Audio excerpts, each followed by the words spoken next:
করিম সাল্লাল্লাহু আলাইহি ওয়াসাল্লামের দরবারে এসে বলল, ইয়া রাসূলুল্লাহ, ইয়া হাবিবাল্লাহ, কিয়ামত কখন সংঘটিত হবে? কিয়ামত কখন আসবে? নবী করিম সাল্লাল্লাহু আলাইহি ওয়াসাল্লাম সাহাবীকে জিজ্ঞাসা করলেন, হে আমার সাহাবী, তুমি যে কিয়ামত সম্পর্কে জিজ্ঞাসা করছো, তুমি কিয়ামতের কি প্রস্তুতি নিয়েছো? তুমি কিয়ামতের কি সামানা অর্জন করেছো, কি নেক কাজ করেছো? ওই সাহাবী অত্যন্ত সুন্দর উত্তর দেয়। ওই সাহাবী বলে, মা আদাতু লাহা শাইআন ওয়ালাকিন্নী উহিব্বুল্লাহ ওয়া রাসূলা। যে আমি কিয়ামত সম্পর্কে আমি কোনো সামানা অর্জন করি নাই, কোনো নেক আমল করতে পারি নাই, কিন্তু আমার ভিতরে একটা গুণ আছে।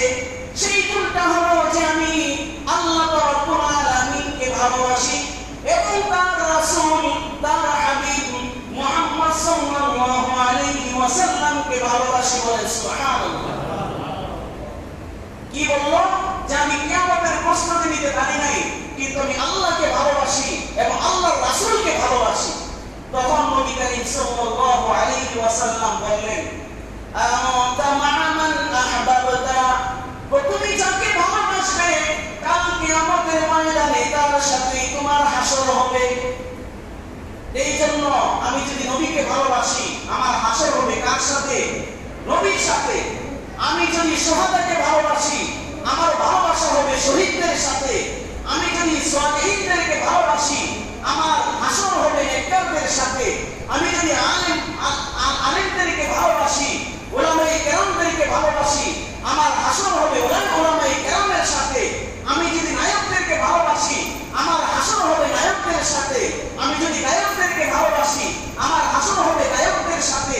আমি যদি ইহুদিদেরকে ভালোবাসি, খ্রিস্টানদেরকে ভালোবাসি, হিন্দুদেরকে, বৌদ্ধদেরকে, আর্যদেরকে, তিক্তবাদীদেরকে ভালোবাসি, তাহলে আমার হাসর হবে তাদের সাথে। এই জন্য আমার আপনার ভালোবাসা কার জন্য হতে হবে? আল্লাহর জন্য, আল্লাহর রাসূলের জন্য। এই জন্য নবী বলেছেন, আনতা মা'a মান আহবাবতা। তুমি যাকে ভালোবাসবে, তোমার হাসর হবে তার সাথে। এই জন্য আমাদের যুব সমাজ আছে, তারা দেখা যায় আমাদের নবীর যে মডেল আছে, আমাদের নবীর যে সিরত এবং আদর্শ আছে, অর্জন করে পাশ্চাত্য রাষ্ট্রগুলোর যেই পচা কালচার আছে, সেগুলিকে গ্রহণ করে আমাদের যুব সমাজ তারা ধ্বংস হয়ে যাচ্ছে।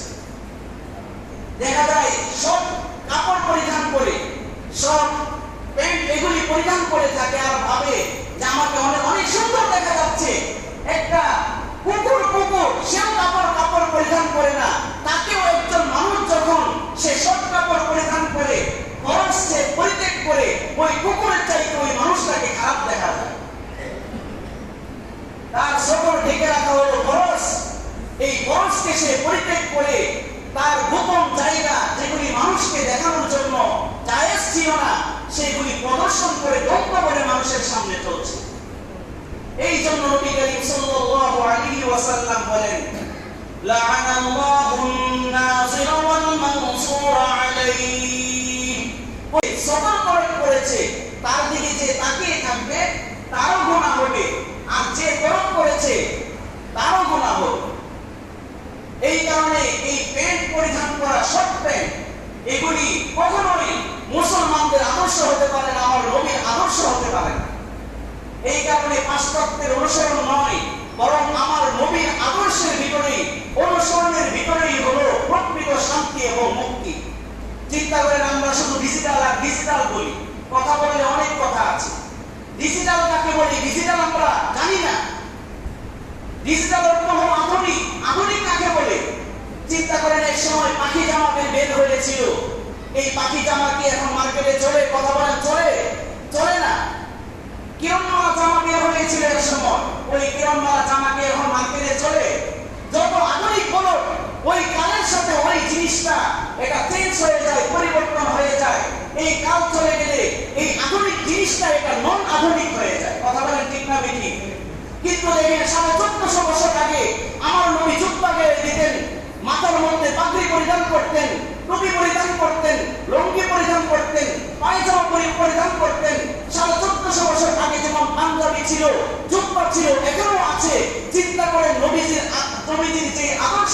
সেই আদর্শ এটা কি ডিজিটাল না আনডিজিটাল কোনটা? এটা ডিজিটালের বা কেন এটা সর্বদা চলে। এটা এমন না কোনো জমানার সাথে খাস না, কোনো কালের সাথে খাস না যে আজকে আছে তো কালকে নাই। সেই সময় থেকে নিয়ে আজ পর্যন্ত মানুষ জুব্বা পছন্দ করে, পাঞ্জাবি পছন্দ করে, পাগড়ি পছন্দ করে, কিয়ামত পর্যন্ত মানুষ পছন্দ করতেই থাকবে। এই জন্য ইসলামের মতো ডিজিটাল ধর্ম আর কোনোটাই নাই।